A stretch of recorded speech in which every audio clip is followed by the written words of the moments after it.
So hey Mats, thank you so much for an amazing sail trip yesterday. It's perfect. And it's nice to be able to sit down and enjoy a little moment with you. Yeah. After all these years, you actually used to work for Red Bull. That's how we met the first time, right? Yeah. Did some portraits of you in on Voss actually. Yeah, that's and then, true. I met you through Trond Teigen. Yeah. The first time. Yeah, in the extreme sport family. That was good. Yeah, I mean, for those of you who don't know, Mats is an incredible photographer and also a very exceptional sailor too. Do you want to tell us a little bit about how your life, like how actually you grew up and how it went from, growing up as a normal child in Norway to, becoming the photographer you are today and now a sailor? Yeah, I grew up here in Larvik, and in my childhood, or especially when we were in the high school, I kind of never felt that I was good enough, and I wasn't a part of the cool people, and I got bullied almost every day, and I felt that I needed to impress the others. I needed to use more energy and try to impress them to get the knowledge, and trying to be a person I was not, just to have friends during the school days. And I never talked about anything. I just laughed with when they bullied me, and even though I knew how much damage small words could do, I started bullying others to feel better. I started to do stupid shit, becoming a bully. Typical, the guy in class that always had a comment for the teacher or making noise. And it's pretty weird to say, but my toughest or coolest day in school was the first time I got expelled from the class. Just the teacher dragging me out, and I looked over at the cool boys, and they were just like, hey. Yeah. And I felt, it's weird to say, but I felt so good and so cool. Yeah. But not talking about it just built up this anger that I couldn't control, and one day everything just went dark, and the bomb went off, and I got the same comment I almost got every day, and I punched down a friend of mine in the school, and I was expelled by the principal, and now my mom was going to hear that her son was expelled because of violence, and I was not proud at all. But I was in a defense mode. Yeah. So they told me you're going to a psychologist, and I got so scared because the only thing I thought is that now they're coming with the white coats, ambulance, they're gonna lock me in, because that's what I saw in the movies. Yeah. That's, if you go to a psychologist, you're crazy. Yeah. What are other people gonna think now? Yeah. And I was so afraid. But I went there, and after a while, for the first time in my 15-year-old life, I talked aloud about what I was thinking and feeling. And then everything came, and I understood that, okay, maybe I'm not cool, maybe I'm tiny, I don't have any talent, but I'm not, and that's good enough. I just need to find the people that see it, surround me with the people that give me energy. So I started this process, and in the same period I had an injury in the knees. I had to lay still for several months, and then one day I picked up the camera to my dad, and when I picked up this camera, it was just this weird feeling. I was so curious about all the buttons, how does it work, and I just zoned out, and I took pictures of everything, just trying and failing, figuring out how it worked. When I was taking pictures, even though I didn't know anything, I just, for the first time in my life, I felt happy in another way. I felt that I did something for me, that gave me something. And when I was photographing out on trips with my dog and everything, I forgot the Mats that wasn't good enough in the society. And then I finally did something that gave me energy, and then I kind of didn't need to be a part of a big gang or anything. I had my camera and I had my dog and a few friends, and I walked around. And when I was 17, still going to a psychologist and struggling with this, I bought my first sailing boat, and I didn't know anything. I like that. I sailed backwards, sideways, and I felt so dumb. Yeah. But even though I felt so dumb and so rookie on board the sailboat, it was my own world. Yeah. Nobody could stand on my shoulder and say that you need to do more homework, you need to be Yeah. smarter, tougher, all that. All the bullshit was gone. It was my world, and every day I felt happy, I felt I could accomplish something, and I felt peace and freedom. And that changed my life. Because in that period, if I didn't have the boat or anything, I think I would have done other stupid things to forget and escape from the head. And then when I was 15, I told myself I want to be a photographer. And nobody believed me. And they said even when I was 17, nobody believed me. But then when I was 17, I started working with Red Bull. And I got to the talent camp when I was 18 as one of 8 in the world. Wow. And then I just started developing with people in Larvik, and I worked all the time just to be a photographer. And when I was 18, I started my own company and been living off that the last 5 years. And now I also work as a skipper, sailing around high in the Arctic. It's crazy, man. It's like, I mean, you're totally living the dream now, and you fully deserve it because you went for it. And I think that's the challenging part. And I'm very curious about who are those people that didn't believe when you said, okay, I want to be a photographer, because becoming a photographer in today's society is not a crazy dream. And still for them, it's like, no. Like, what did they even, like, what did they foresee that you were going to be? If, like, you can't even go for dreams that are completely achievable and dreams that are actually super normal and healthy, So I'm very curious about how people think and why they're actually saying these types of stuff, because it's almost as if they want to make people not believe in their biggest dream, almost, in a way. And it's very and it can be very challenging because when you're young, if you believe in that no, like, if they don't believe in it, I shouldn't believe in it either, right? And then you can imagine where you would be today if it wasn't for the fact that you actually held on to that dream and believed in it yourself. And of course that gave you now access to this amazing life that you live today.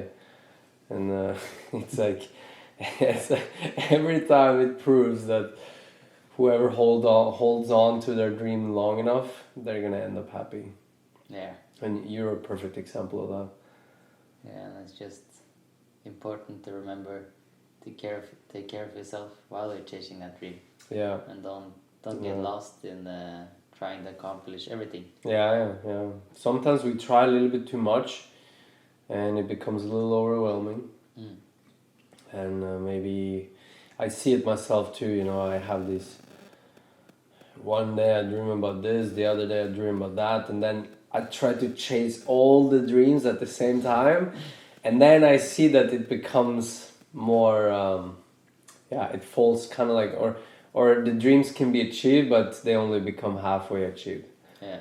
So, for example, now the boat situation, and now knowing that, okay, if I really want to do that, I need to make sure that I have the team ready to be there to support it and to want it 100% and just go for it, and then we can do it.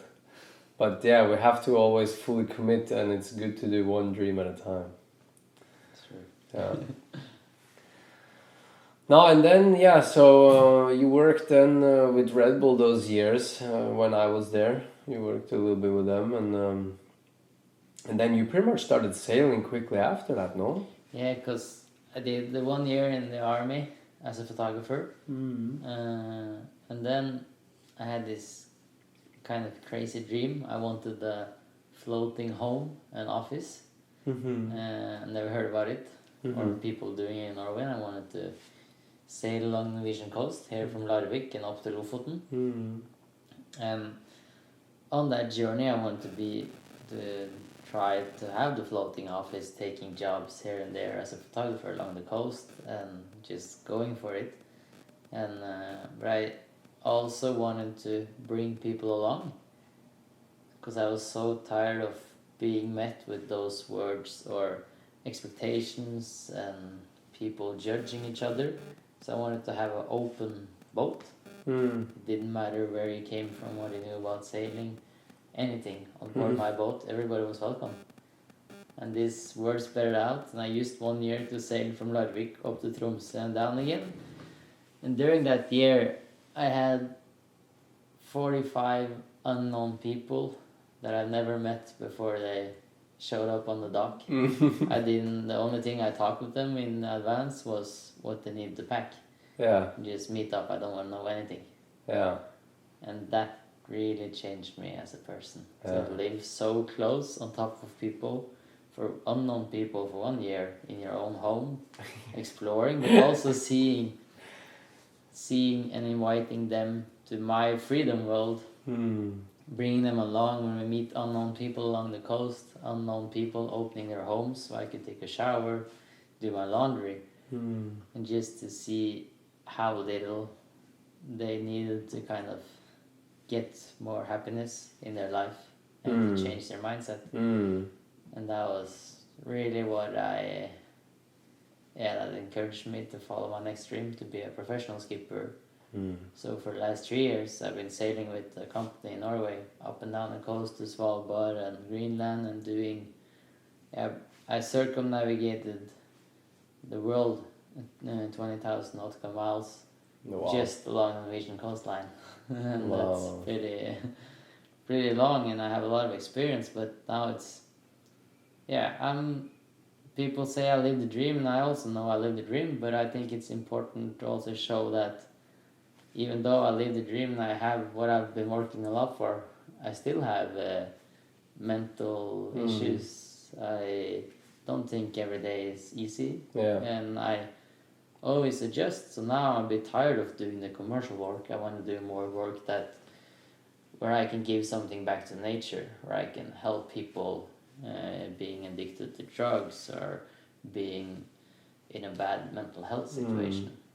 Yeah, because I've seen, some of the stuff that you talk about. You do a lot of public speaking now, and a lot of the stuff about anxiety and these things. And I find it very interesting, your approach to it and how you also deal with it yourself. So it's really, you definitely have something that is very strong and important in today's society. And when, of course, you can combine that with the sailing world and these things, you really have something valuable to give back to people and to society. Yeah, it's really strange, but if we say it like directly out, we have a society where people is afraid to love the people they want. And where people is afraid to talk about how they're feeling. They rather commit suicide.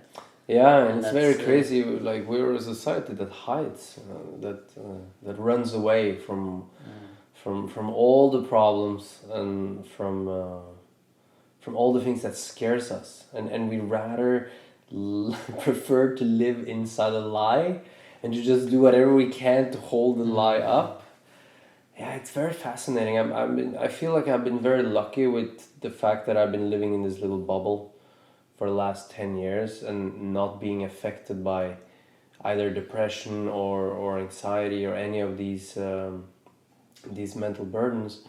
Other than, of course, when you are in a relationship and things doesn't work out, of course you go into this depressive state. But that's temporary, and I can only imagine how heavy it is for people who are living that 24/7. And on top of that, needing to go to a job they maybe don't even like. And to actually feed the depression by continuing to do so. And I think we're getting too stuck now. We're getting into this point where people are... We create problems as we try to solve them. So for example, if you look at after social media and after media channels now pumping negative news and all this conflict news and all this stuff, it seems like we have come to a point where the more we talk about it, the more the problem starts to grow. So for example, the rise of right extremism, it wasn't that big of a problem before social media, because now social media is feeding the hate, because now they have a place to talk about it and to interact with each other and to actually let that hate grow by convincing people how about here this happened there and this, and it's almost like an unhealthy way of communicating. And I feel like social media that was originally supposed to be something really cool and amazing is now turning out to become the biggest issue in society, because we're now sharing information so fast and rapidly that there is no way we can cross-check facts. Everything, like if you tell me a story and I tell my story to Alex, it's going to be a different story, no matter how exactly I try to recreate the story you just told me. And with social media, this amplifies so fast. You know, I feel like what you, like the stuff that you were also talking about, and how, how easy it is to be affected by these things. By, for example, like you say, the anxiety of not feeling that we're good enough and stuff like this. It's also amplified by the same type of channels where young girls grow up now and okay, we need to have plastic boobs and plastic lips to actually fit within the culture, right?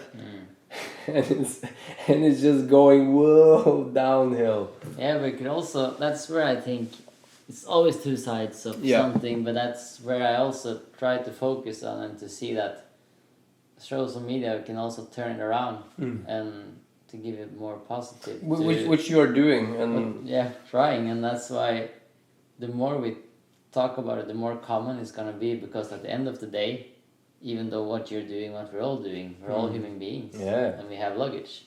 And the more we share that luggage, the more, if the youths growing up now understood, especially the boys, because that's the issue, if they understood that it's okay to cry, you're not less man, you're not less man if you like a boy. Like if they understood it at the early stage, it wouldn't kind of have this development in society. So that's where I try and also encourage other people to turn around. Just when we experienced the worst terror attack here in Norway, there was a lot of hate, but in the end we ended up showing all the love instead, turning it around to being the worst attack kind of in Norway, and then showing that all is love. And that's also something I hope and think that we will do, is so many people starting to care about the ocean, the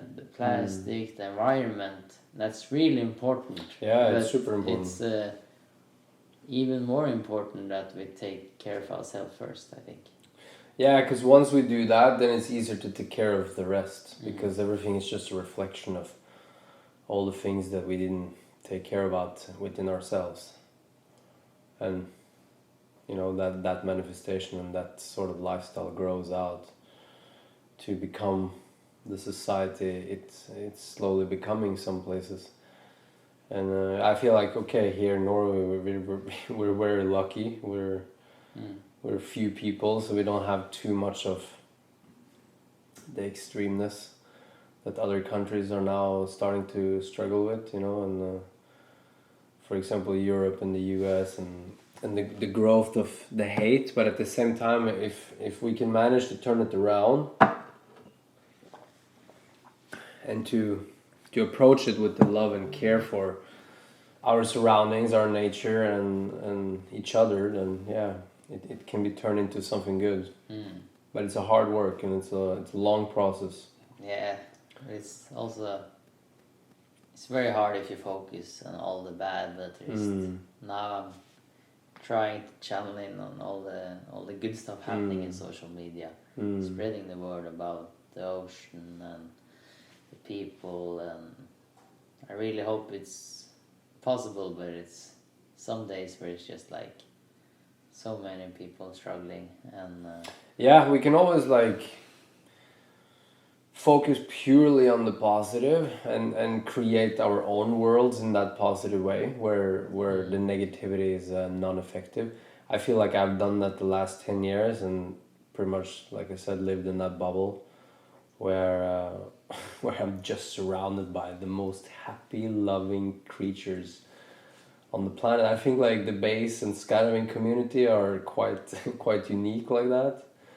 And I guess I've been very lucky to actually grow up, even though, okay, I grew up in Norway, but I feel like in my 20s is when I really grow up as a human being. And growing up with such individuals definitely gave me a lot of love, a lot of strength and motivation to just be free and be whoever I want to be. And now that I've started to actually get an overview look, okay, how does it look around here on this planet? Because I travel a lot and I see a lot.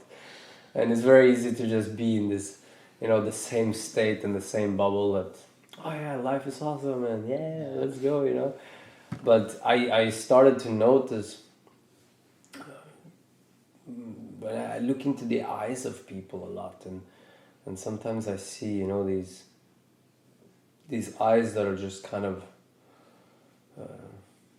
lost in a way, as if they're just doing what they're told to do, and they have not the freedom that, we call ourselves free individuals by, we're free, we live in, for example, us living in Norway, we have all the opportunities in the world, but for me to be free, it means that I have a free mind, because your mind is your world.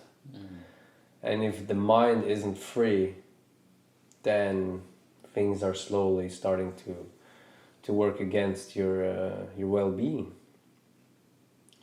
And that's the thing that scares me a little bit with the negative part of the world, because I feel like it's becoming harder and harder for people to be free in their minds, because there is so many inputs from everywhere.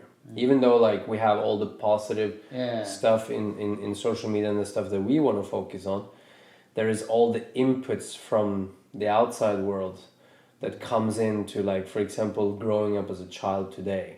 So much harder than it was when we grew up. Like the amount of commercialized inputs, as well as inputs from their teachers, from governmental aspects, from moms and dads, and they also being affected by their pressure as well. And all this pressure adds up to become this shell around a free mind that just wants to think the way we think. And like you actually do have a free mind, because the fact that let's buy this sailboat and just go for it. But imagine how many that has that dream so deep in there, but as soon as it's time to jump on that boat, it's a terrifying feeling. Yeah. It's super terrifying, right? It is terrifying. And everyone else tells you, no, don't do that, it's crazy. It's like going back to, you've probably seen the movie, what's it called? Truman Show. The Truman Show? Maybe. Yeah,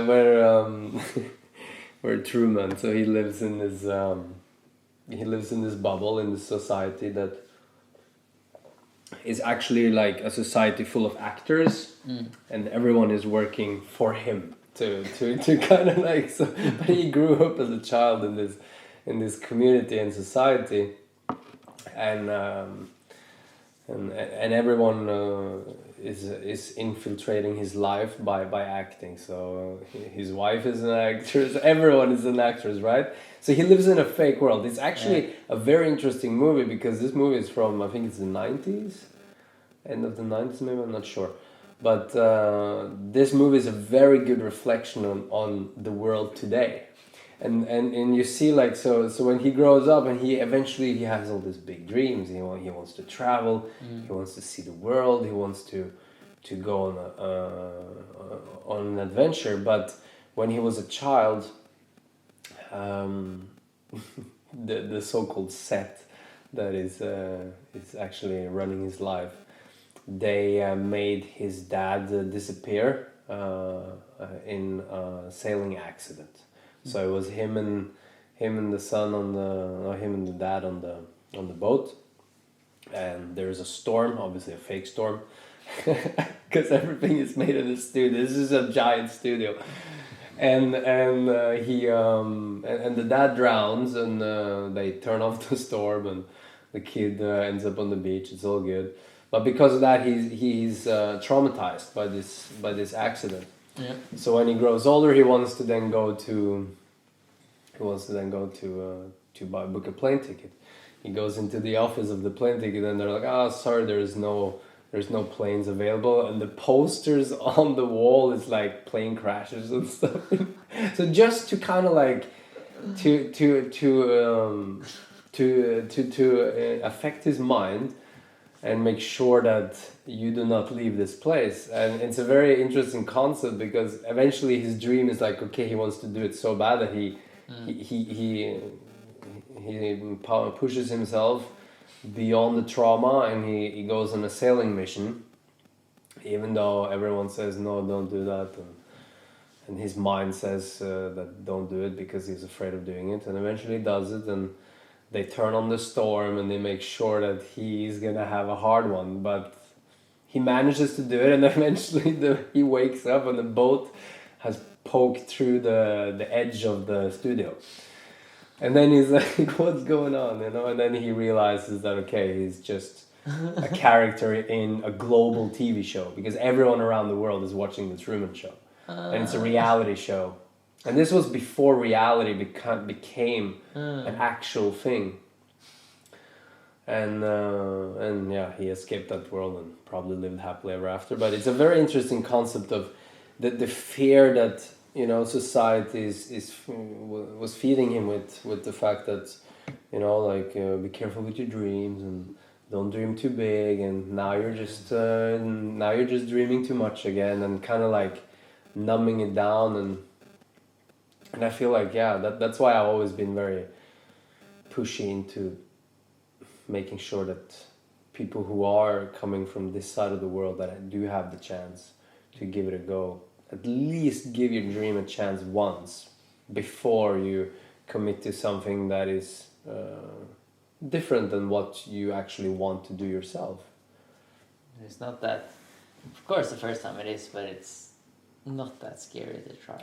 No, I didn't feel like it was that. It's the first time but now also I'm experienced, of course I'm afraid to try new stuff, but that's just kind of the healthy part of it. But it's like, you try and you fail, you learn, and you try and you fail. That's you're just gonna do that for your whole life. So the more you fail, the more you learn. Yeah, and it's not a bad failure. No. Because it's a good failure when it's trying to achieve something that you really want to do, and if you fail, you still made it the fact that you tried. And just by not trying is a failure in itself. So if you never try, then you pretty much just did one failure rather than you did one good part and it ended up being a failure, but it's fine. Yeah. As long as, of course, you don't burn on the boat and drown. That's a big failure. They can be a little bit scary, but yeah. Well, that's a journey as well. And life is interesting. I really enjoy it. I enjoy pushing the buttons and trying new things, and learning and being scared, even though now that I'm going to Saudi Arabia I might feel like, oh, I'm gonna go into the chopper, I'm gonna feel the nerves again. But as soon as that lets go, then it's all just good vibes and good times. So yeah, I just gotta focus on all the positive things that we get to experience, and with that positivity we share it with others and we push others into. This is why we were talking about opening these happiness camps, and that's where I also feel like you would be a super strong asset for that type of adventures for the future, both with your sailing experience but also what you can teach people in the terms of where you're coming from, because you're actually coming from your stuff that you have been struggling with, and the anxiety and these types of things that where other people can relate to. And I feel like those who comes from that, they have a much more stronger impact on those people rather than someone trying to talk about it but haven't actually been in the shoes themselves. So for example, for me, when I'm trying to make people, explore their boundaries and try to get out of depression and stuff like this, I can only see it from my perspective where I have never been in that situation. So it's hard to relate to how hard it is to actually get out of that bubble once you're stuck in that bubble. And that's where I feel like you are, you're a strong candidate. Might be. It's easier to relate to someone that knows it.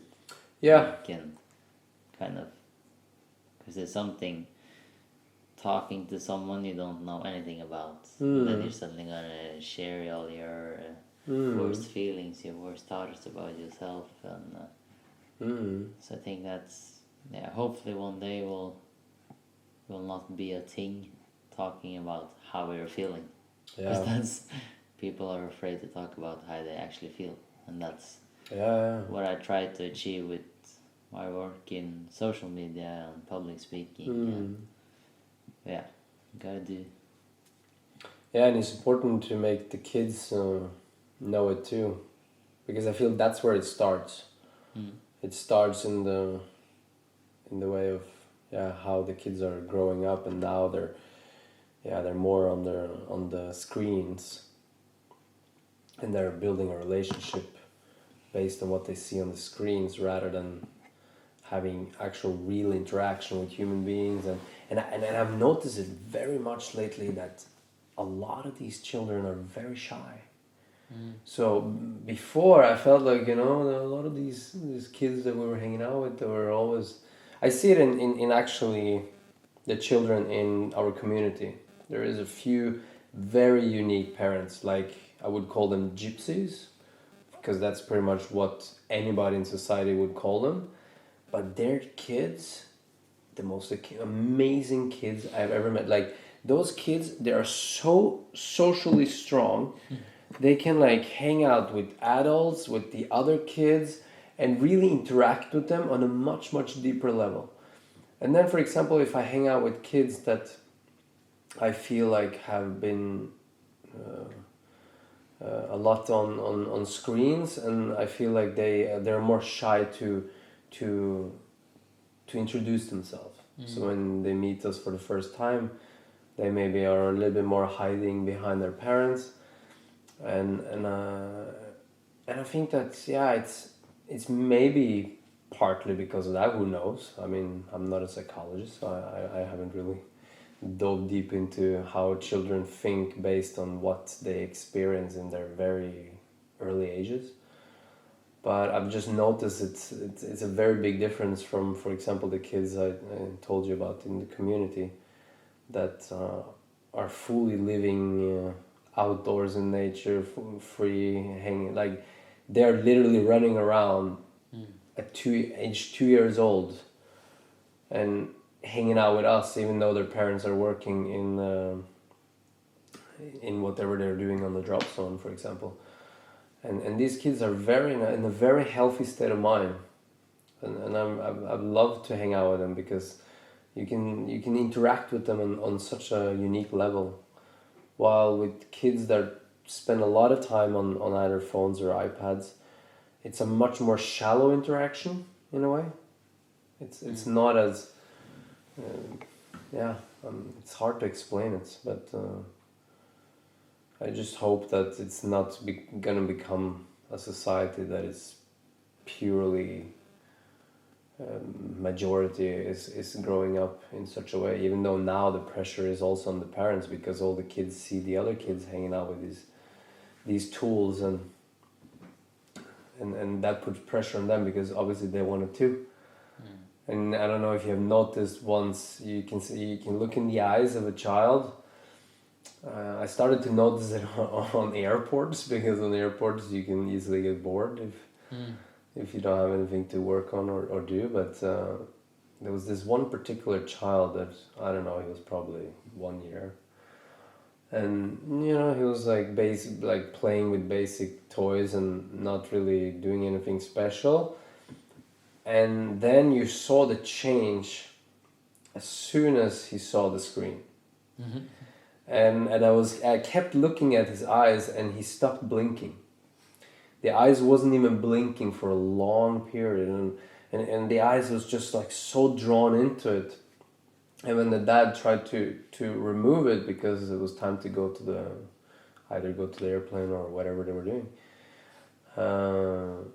the child didn't like that at all.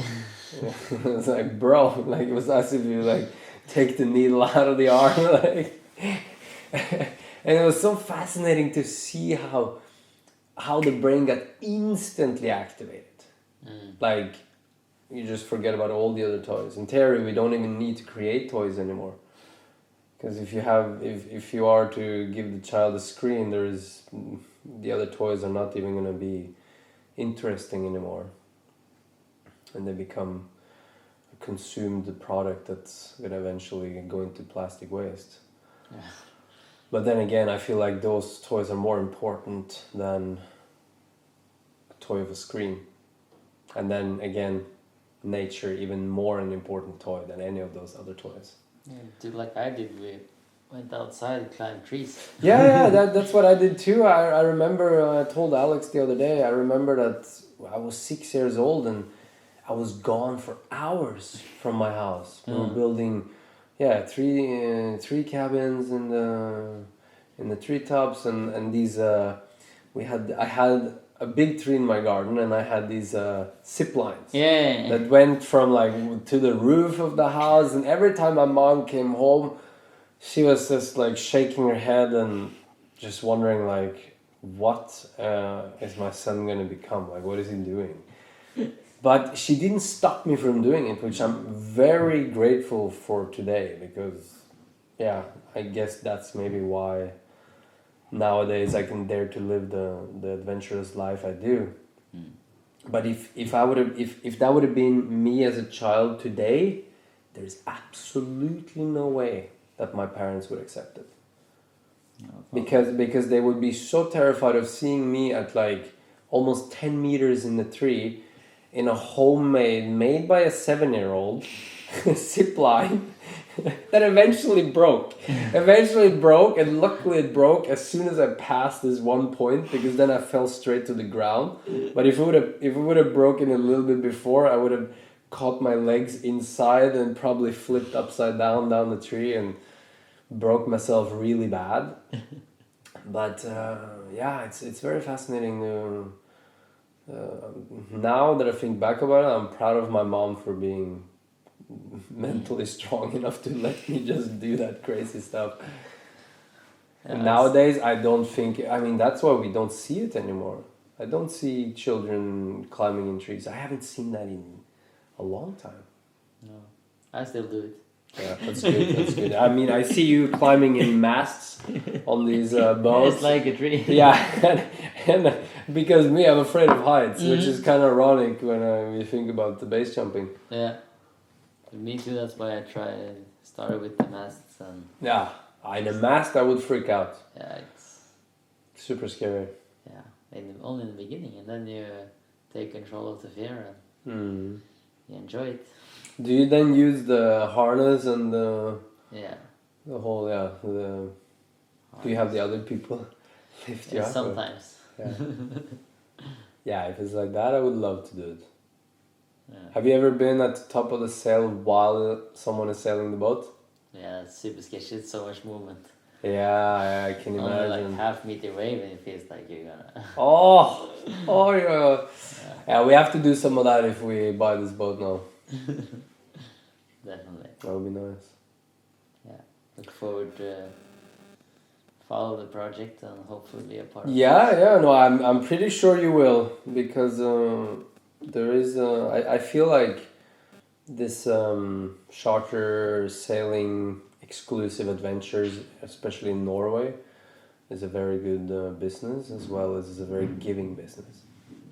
It's something that gives joy to those who work with it and the participants. So for me, I feel like it's very it's a safe place to put your focus for a little bit. And of course, if we had you on the team, then it can't be anything else than a success. Don't say that. Well, it's all about the mindset, right? It's just about the mindset. Yeah. And I'm sure that with this crew, with the mindset of this crew, it's going to be a success. Yeah, it's gonna be fun. That's more important. Yeah. No, for sure. And fun equalizes that as well. So if you're having fun, there is not going to be the issues that we have spoke about that can happen on these businesses. And I feel like if you focus purely on never stress and never put the pressure, and to also tell that to the client, you can, for example, be, you know what, you're coming on this boat, we have a plan, but that plan is only going to happen if everything works smoothly. We're not going to be determined on making the plan if we see that, well, there is incidents here, there is a reason for the captains that needs to chill a little bit extra because of this and that. And the whole concept of a happiness camp is that if the workload is becoming stressful, then there is no happiness, because if one person is stressed, the stress grows into the participants. And that's why it's always very important to strictly focus on that. We don't need to always do this amazing performance or, you know, pump the experience to the maximum just to capitalize on it, and just strictly be in the moment. And I think like that should be the focus on any of those adventures. And this way it would never be a situation where you would find yourself overworked or overstressed. And this way it cannot be an unpositive experience. That's true. It's all about adapting to the situation. Yeah. Yeah, bro, it was super good to talk to you. You too. Look forward I can't to wait the to next adventure. To some amazing adventures. Yes. I hope you guys enjoy that. And check out Mats on his social media channels and follow his adventures. And definitely, if you want some incredible nature pictures, this is the guy to call. I mean, you've probably seen already because we have been having some of your pictures popping up. So yeah, check it out. All right. Peace out.